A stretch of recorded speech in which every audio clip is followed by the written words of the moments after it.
Hello, everybody. I would like to talk to you about Mr. Ben Murray Bruce, who is the one of the founders of Silverbird, the Silverbird Group, and he's also a senator in Nigeria. Recently, he said that Nigeria's problem is the overpopulation problem, and he was trying to put the issues in the north and all the gun violence in the north and blaming it on overpopulation. You see, this is very misleading, and I have heard Mr. Aliko Dangote do the same thing.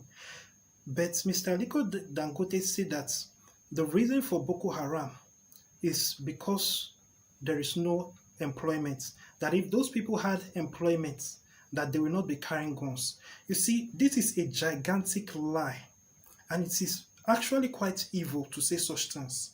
Now, Mr. Aliko Dangote has done many great things for Nigeria, as well as Mr. Murray.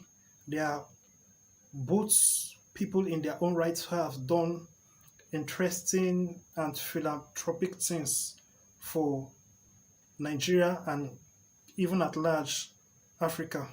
However, when people do things like this and say things that are this dangerous and are so blatant with dishonesty, they must be addressed and checked because of the outcome. When people start believing such things, you see, it creates a bigger problem. The reality of organizations like Boko Haram is that these people hate Christians.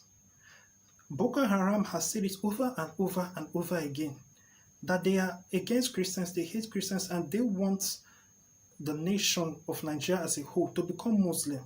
That is their objective. So for somebody to actually think that we are all fools and to look for other things to blame the problem on and remove the fact that Christians are being put in danger, that there is a threat against Christians, it should make you wonder, what does this person actually want for Christians? Let me put it this way.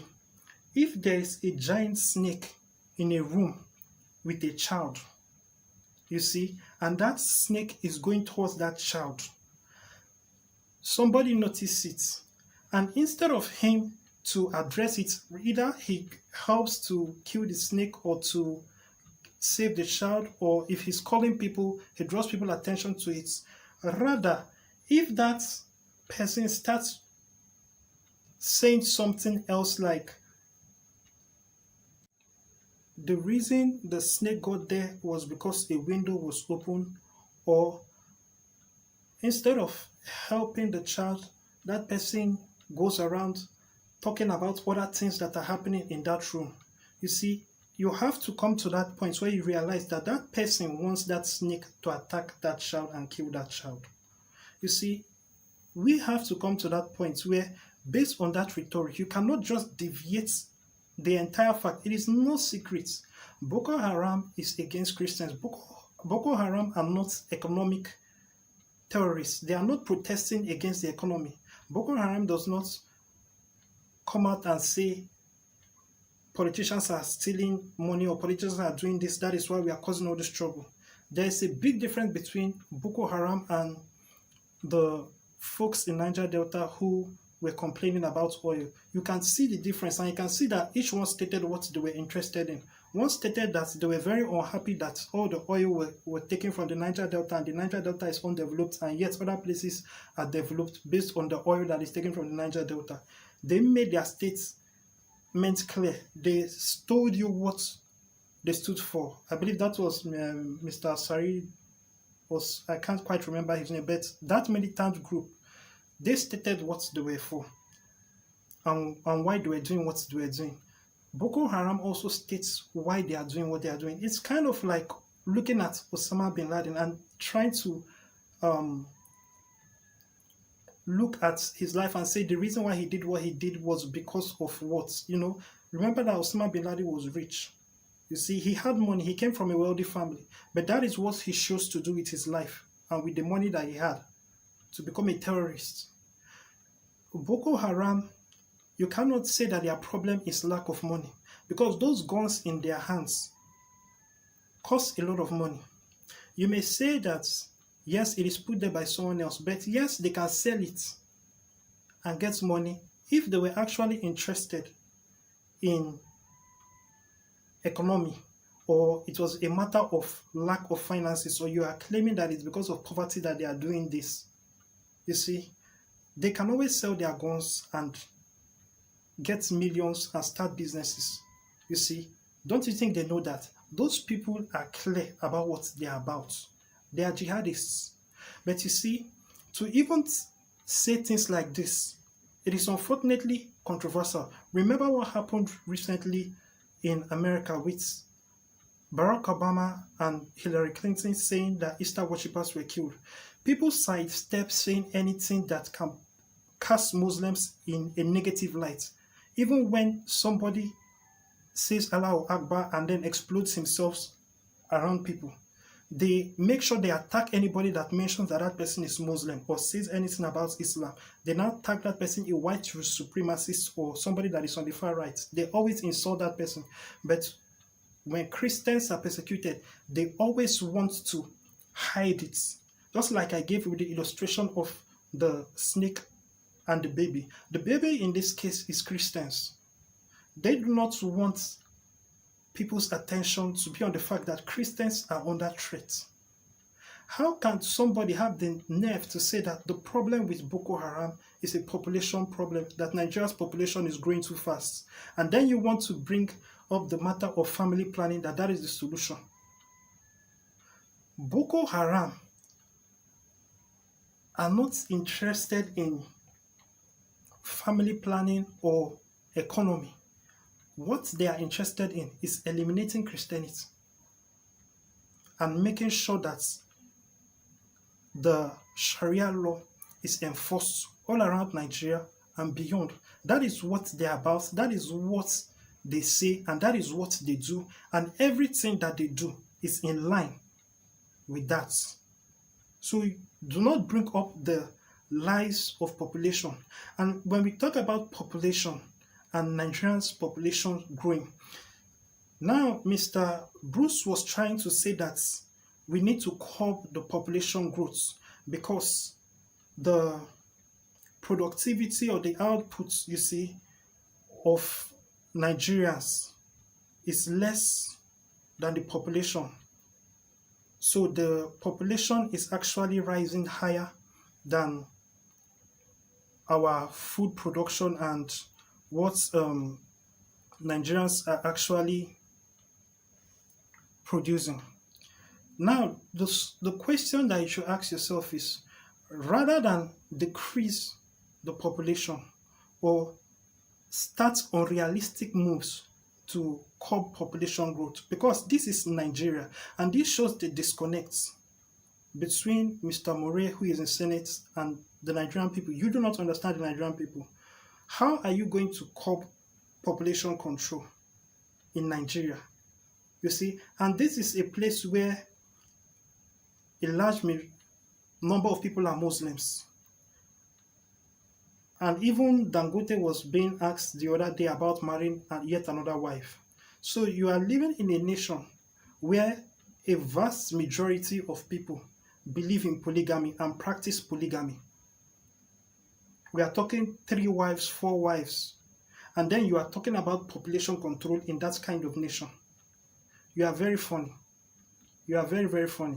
That is a loser's plan. The question you should ask yourself is that all these people they are producing, why are the people not productive? You see, you have a socialist mindset. You think that productivity has to be by the government or by somebody else. If these human beings that are coming out of people's wombs are productive and they become entrepreneurs, they would create and produce. And guess what? The GDP of Nigeria would rise. The productivity of Nigeria will rise. Why are the extra people who are increasing the population not producing anything? That is the question you should ask yourself. It's not about decreasing the population of Nigeria. It is about, number one, the people that are already here. Why are they not productive? Why are they not producing? And they have no excuse because of your thinking and your socialist influenced thinking. You think that it has to be the government. You don't see that these people, each of these people can produce for themselves and they should be empowered to produce. Why should they wait for the government to bring them capital or to create jobs for them? It is not the duty of the government to create jobs for them when they themselves have hands and legs for them to not only create jobs for themselves but to create jobs for others. This is a capitalist society. You see, in a capitalist society, it is not the duty of the government to create jobs. It is the duty of the citizens to create jobs and make money. You see, they have that right in a capitalist society. So that is the question that you should be asking yourself, and that is the direction that you should be moving. Now, it is said that people like Mr. Murray in Senate, when they think this way and they avoid problems, and you can see why the problem of Boko Haram remains, because they are trying to solve the Boko Haram issue via another means. It's kind of like trying to treat cancer that somebody has by cleaning up the room or getting rid of mosquitoes. You see, the mosquitoes cause the cancer. If you get rid of the mosquitoes, will it take the cancer away? What relationship does it have? Boko Haram has told you that their problem is Christians. They are against Christians. The fact that you are denying what they are saying, they are denying who they are actually attacking, you are denying the reality of who they pose a threat to. It means that you are trying to so-called solve the problem via something that is unrelated. Therefore, the problem will remain. You see, Boko Haram will surely remain because the people who are in the Senate are saying that the problem of Boko Haram is poverty. Poverty is not their problem. It is hatred for Christianity that is their problem. And that should be addressed. And when you actually admit that this is the problem, these people hate Christians, these people want jihad, these people want Sharia to be the law of all of Nigeria and all of West Africa and all of Africa. When you identify and you are honest with yourself that this is what the problem is, then you can begin to solve the problem correctly. You know, if somebody has appendicitis and then you decide to give the person a shower and say that it will solve the problem, what are you doing? The person did not complain of dirtiness. You see, you are doing something else that has nothing to do with solving the problem. So that is what bugs me when I hear people like Mr. Murray and Mr. Aliko Dangote say such things.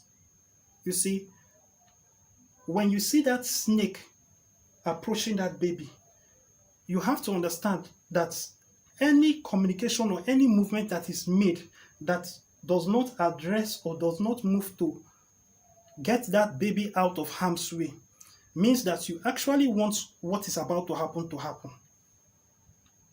You see, so it's important that Nigerians know this, and they know that the senators are actually thinking this way. The senators think that Boko Haram is Boko Haram because of money. It is not because of money. A lot of jihadis have money. Look at Osama bin Laden. He had money. So it is not a matter of money. Let us not ignore the fact that these people hate Christians and these people want jihad and these people want Sharia to be the law of the land. So it is important that the whole world knows the truth. And this is not to take away from whatever else good that Mr. Murray has done or Mr. Aliko Dangote has done. But when people stand for certain evil causes or align themselves in a way that will mean the continual persecution and the death of a group of people, it is important that attention is brought towards it and moves are made to actually change things. Thank you.